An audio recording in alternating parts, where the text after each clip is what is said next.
فوز المحاسب. وفي صحيح عرفات وقف النبي صلى الله عليه وسلم وخطب خطبة جامعة قال فيها بعد أن حمد الله تعالى وأثنى عليه وقال أيها الناس فيديو فيديو يا نور أبدا وكان صلى الله عليه وسلم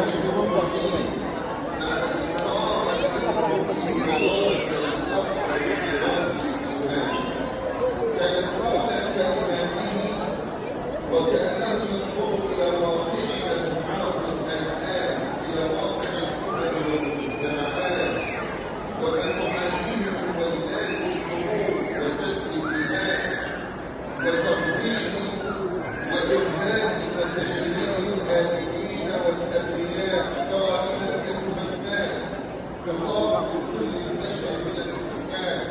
على اختلاف أشكالهم وألوانهم وأمثالهم ومعتقداتهم إن دماءكم وأموالكم وأعراضكم حرام عليكم كحرمة يومكم هذا في شهركم هذا في بلدكم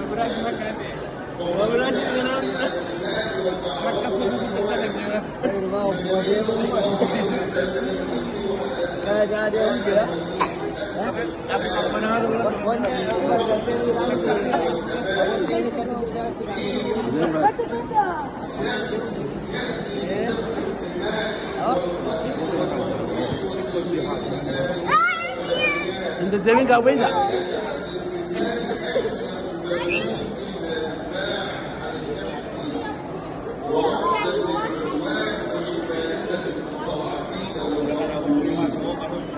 الله تبارك وتعالى هو والد حياة الإنسان ولا يحق لأحد أن يكون مكانته في دنيا في دين الله أو في دنيا الناس أن يستبين هذا الحق ومن يتبع الناس حق الحياة مقدس لكل إنسان أن يكون أو علمه لا يجوز الإحكام عليه بظل الإسلام إلا بسلطان الشريعة المتمثل في القضاء والحدود. إلى ذلك يشير قول الله تبارك وتعالى ولا تقتلوا النفس التي حرم الله إلا بالحق نفسا واحدة بريئة الإنسانية كلها قتلنا فقتل الناس جميعا. من أجل ذلك كتبنا على بني إسرائيل أنه من قتل نفسا بغير نفس أو فساد في الأرض فكأنما قتل الناس جميعا. إن رسالة الإسلام بجوهرها وحقيقتها رسالة أمن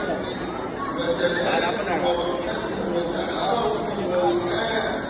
غايتها سعادة البشر جمعاء. إلى ذلك يشير الله تبارك وتعالى كل البشر يا أيها الناس إنا خلقناكم من ذكر وأنثى وجعلناكم شعوبا وقبائل لتعارفوا إن أكرمكم عند الله أتقاكم إن الله عليم رحيم. تلك هي رسالته لكل العالم والقائمين على أمر الحروب والنزاعات أن يتوقفوا على الموت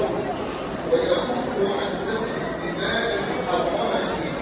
وعن ترويع وإرهاب وتشريد الآمنين والأبرياء. إن الواجب به الآن يحكم على الإسلامية كلها قادة وحكاما وشعوبا أن يفيقوا من قبل